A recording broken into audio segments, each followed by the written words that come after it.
Merhabalar, mutfağıma hoş geldiniz. Bugün mutfağımda soğuk havalarda içimizi ısıtacak şöyle güzel bir çorba yapacağız. Her evde bulunan malzemelerle ama bir o kadar da çok lezzetli bulgur çorbası yapıyoruz. Burada 2 adet tavuk budu var.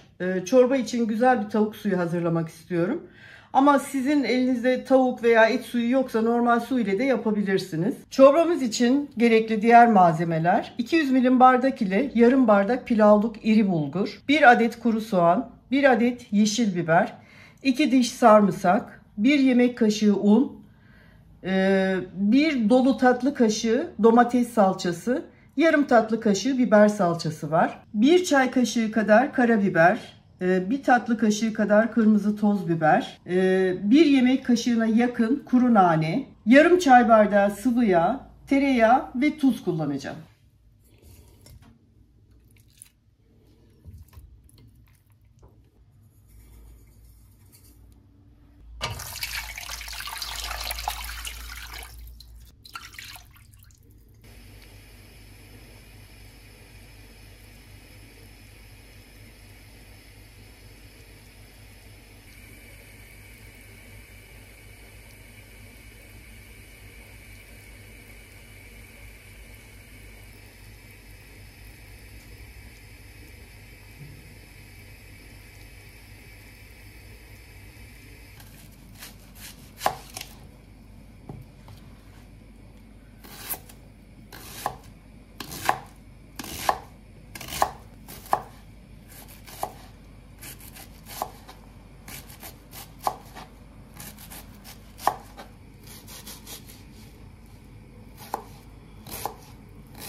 Tavuğumuzun suyunu çok güzel hazırladık. Şimdi çorbamızın yapımına başlayalım.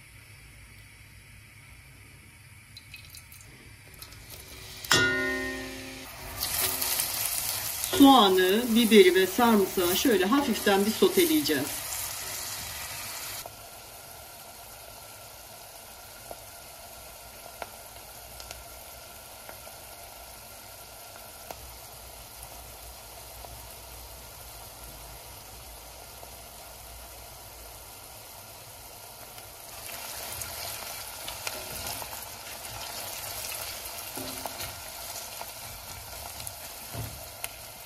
Soğanımız, biberimiz bir güzel sotelendi. Şimdi unumu ilave ediyorum.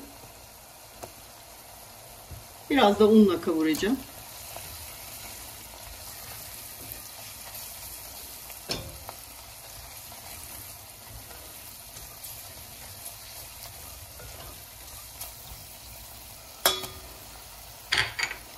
Salçalarımı da ilave ettim.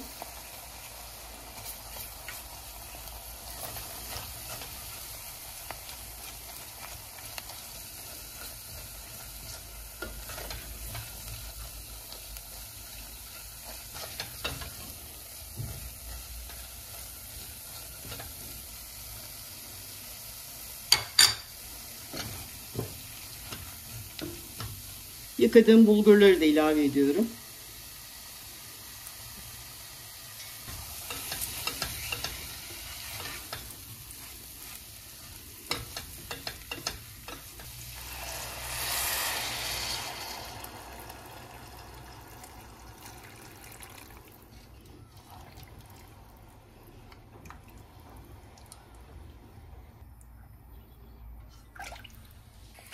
Biraz da normal su ilave ediyorum. Tavuk suyunu ilave ettim.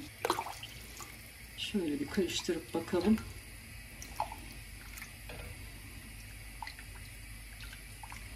Evet, çorbamız kaynamaya başlasın. Çorbamız kaynamaya başladı. Gayet güzel oldu kıvamı. Tabii siz damak zevkinize göre de kıvamını ayarlayabilirsiniz. Biraz daha pişecek bulgurlarımız. Çorbamız pişti. Şimdi ben bunu yan tarafa alıyorum ve üzerinin naneli sosunu hazırlayacağım. Tereyağımız erisin. Üzerine naneyi ekleyeceğim.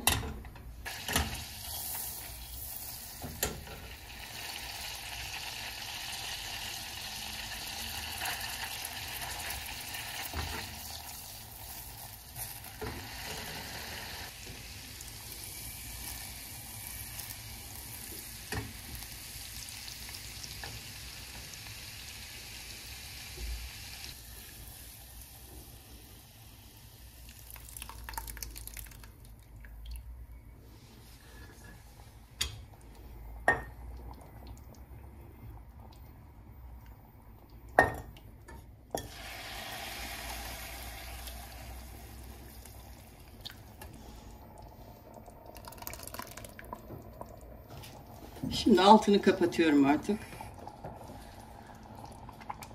Evet, gayet güzel oldu.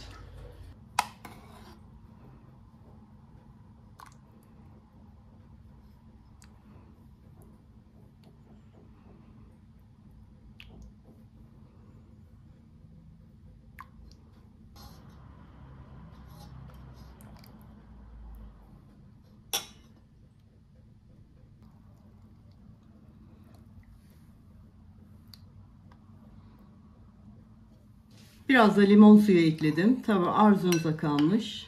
Ama çok güzel oldu. Misler gibi kokuyor arkadaşlar. Şu an bir kokuyu alsanız. Çok da sıcak aslında ama bir tadına bakacağım.